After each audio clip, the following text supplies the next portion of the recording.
Last week, Steam's owners Valve posted an update on their stance with respect to generative AI submissions being allowed on the store. Their latest iteration on their policy regarding generative AI for games looks to remove much of the obfuscation in their original stance taken back in June of 2023. This new approach will allow for users to submit games to the platform for review and provide appropriate disclosures on what generative AI techniques have been adopted. I'm Tommy Thompson, this is AI in Games Plus, and in this episode we're going to dig into the details of this update. How does this change the situation when compared to their previous position, but also the real impact it has on developers? Is Steam going to be flooded with nonsense generative AI asset flips, or is it going to be business as usual? From my reading of the situation, this is a double-edged sword. While this does create opportunities for game developers to start having their generative AI-infused titles accepted for Steam distribution, it in turn also adds to the risks a developer needs to consider when moving forward with submission. Let's get into the details. The landscape surrounding generative AI in games is, as discussed in my other videos, one that is a mixture of opportunity and peril. And in the case of games that are being released using generative AI, it is currently one that is fraught with challenge. Many companies are pushing hard to normalize many of the practices adopted by generative AI at a time when the industry and larger legal frameworks have not yet had a chance to adjust. In the wake of this, Valve opted to take action. Last year on AI in Games Plus, I discussed Steam's original position on the matter, and the fact that they were making moves to block the vast majority of submissions that utilize the technology. Their post, published back in June of 2023, did not impose a hard ban on generative AI in games on the platform, but rather it was an effort to curb many of the possible issues that could arise as a result of their adoption. Games could only be submitted if developers could prove that their AI systems use training sets for which they have license, and this extended to third-party systems. For many smaller, independent developers, it was this second aspect that proved to be their downfall. While the narrative surrounding generative AI is the democratization of tools and knowledge in creative industries, in practice it is often making creators sign up to licenses and paid plans on platforms such as GPT and Stable Diffusion to get access to these AI tools. 99.9% of indie developers don't have the skills or resources to train their own AI models, so they use a third-party one, many of which are currently still in legal battles over their training acquisition practices and cannot prove ownership of all the data they've used to train their systems.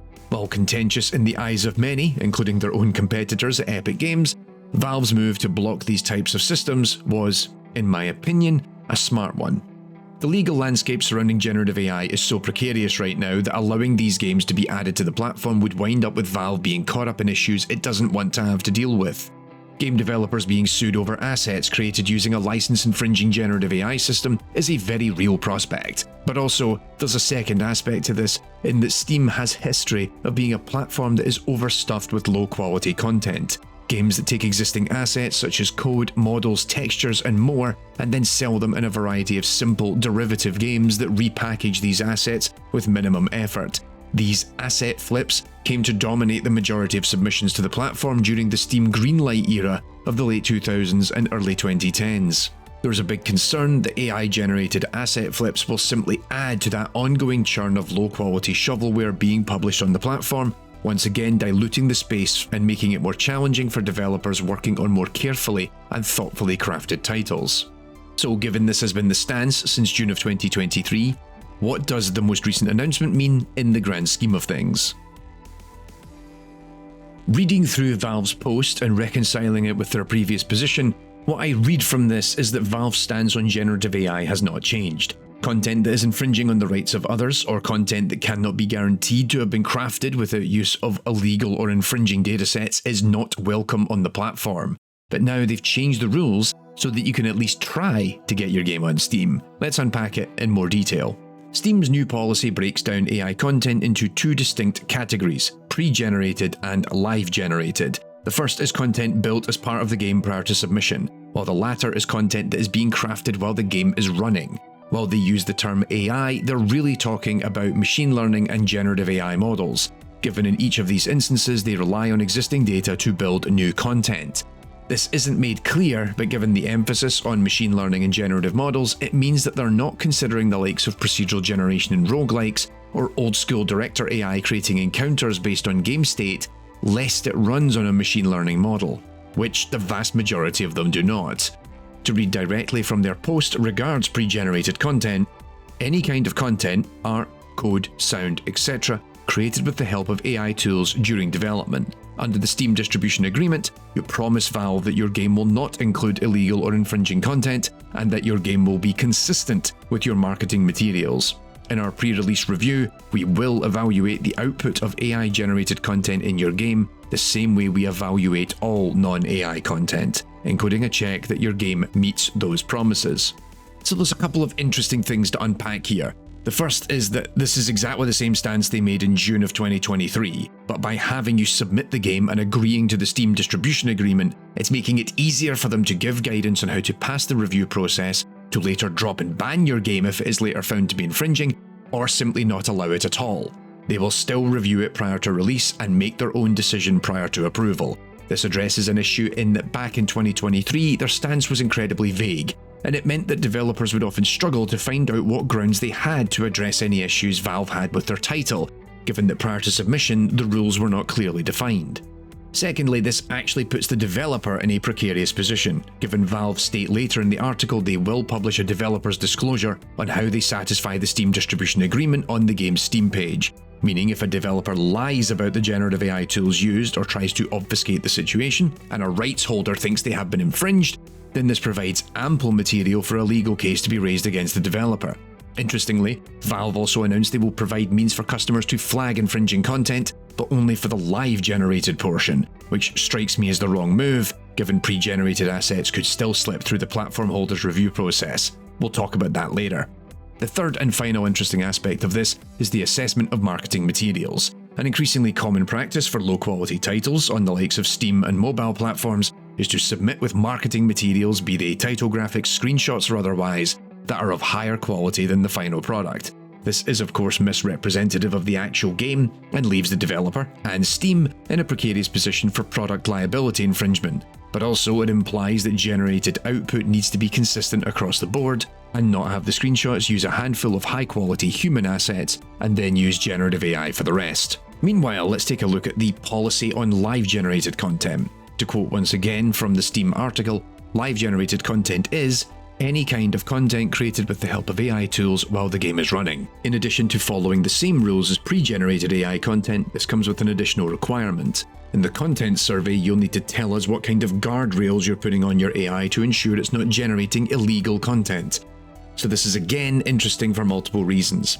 It has to follow all the same rules as pre-generated content, so everything I've already mentioned, be it Valve blocking at review stage, developers' liability after lying about data sources, and marketing that obfuscates quality, these all still apply, but there are two additional concerns. The first is that you now need to show proof of how your system will guardrail future content. In the previous category, all the code, images, sounds, and text is pre-generated. Now we're talking about stuff generated on the fly.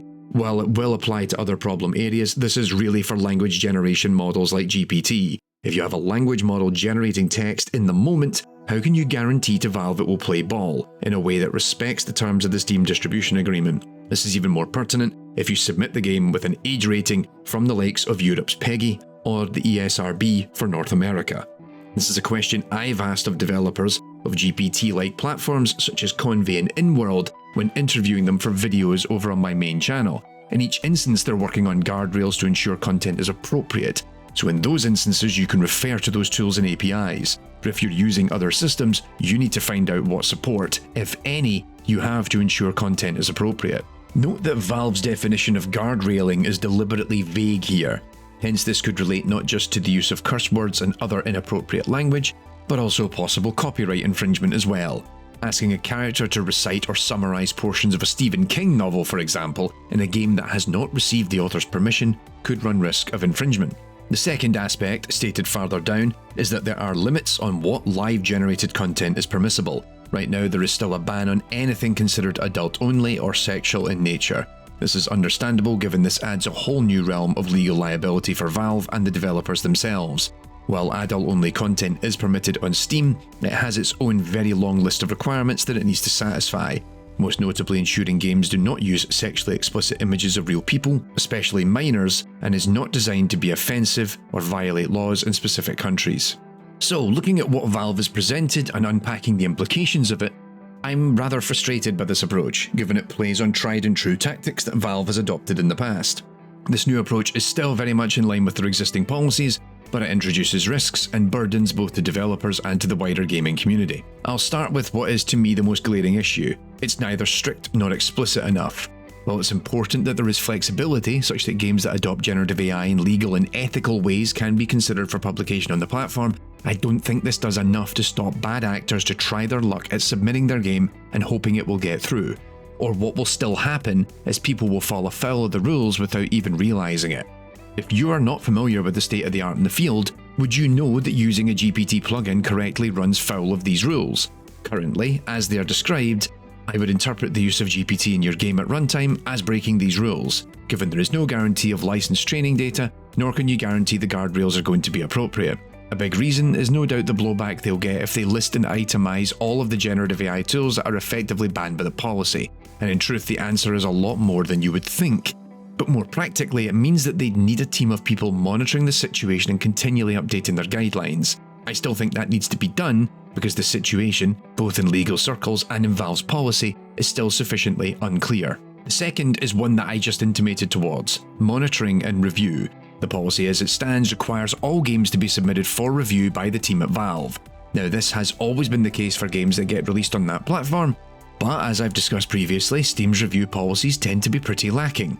A lot of questionable low-quality content makes its way onto Steam, with quite often hundreds of games released on the platform each week. Naturally, mistakes will be made and some stuff will sneak through, but there's also a very real risk that they simply don't enforce their standards effectively enough. While the ability for users to flag content they feel is violating the terms is a welcome one, I also worry that the labour of enforcing the policy will increasingly be pushed onto the Steam user base, with end users doing the bulk of reporting on catching issues within a specific game. It's a similar but different take on how Steam previously relied on their greenlight policy for filtering down potential new games on the platform by getting their user base to vote on them. Relying on regular users to enforce policy is a dangerous route to take and one that is easily prone to exploitation or stunt tactics, as we saw previously with how greenlight was operated. I'm not saying that's how it will go down, but given their track record and a lot of corporations on how they monitor AI content, I'm not feeling too enthusiastic about it. On that note, I think that only allowing users to report live generated content and not pre-generated content is a mistake, given this actively prevents one of the most common issues with generative AI from being addressed. A creator may recognise their work has been plagiarised in a game, such as the textures or assets being shipped with the title. It's naive to assume that Valve's review is going to catch every incident like this occurring, so not allowing for people to submit a complaint about exactly this type of problem is baffling to me. Yes, there is a risk it can be exploited, and yes, some people will abuse it, but it strikes me as such a weird step to not permit this. Valve themselves admit that right now this is a, and I quote, legally murky space of AI technology, and considering how so much of this is built to allow them to both exert their influence on how generative AI makes its way into games, it's baffling that they then allow for this opportunity for people to potentially sneak past their rules without repercussion. No doubt this isn't the last of their efforts in bringing in tools and systems to address the issue, but you can bet as the story develops, I'll be keeping an eye on it here on AI in Games Plus. Is this the change that allows AI-generated asset flips to pour into Valve's ecosystem? Yes and no. The door has cracked open a little bit more, as I expected it would over time, but that gap still has its challenges to navigate. And while I don't think we are subsequently going to have this massive influx of low-quality titles making it onto Steam, it will most certainly incentivize the most ardent of generative AI evangelists and enthusiasts to push harder for their games to get in. I don't feel Steam's efforts here are as stringent as they ought to be, and I don't think it absolves them of the potential legal issues that could arise in the event one of those games breaks through onto the platform. But it shows an effort to moderate what technologies appear and try to limit their own liability if and when that happens. And that's it for this episode of AI in Games Plus. Thanks for watching, I hope you found it interesting, and of course let me know your thoughts on all of this as it's going down over at Valve. We'll have more updates on all of this as it happens, but in the meantime, take care of yourselves, and I'll be back.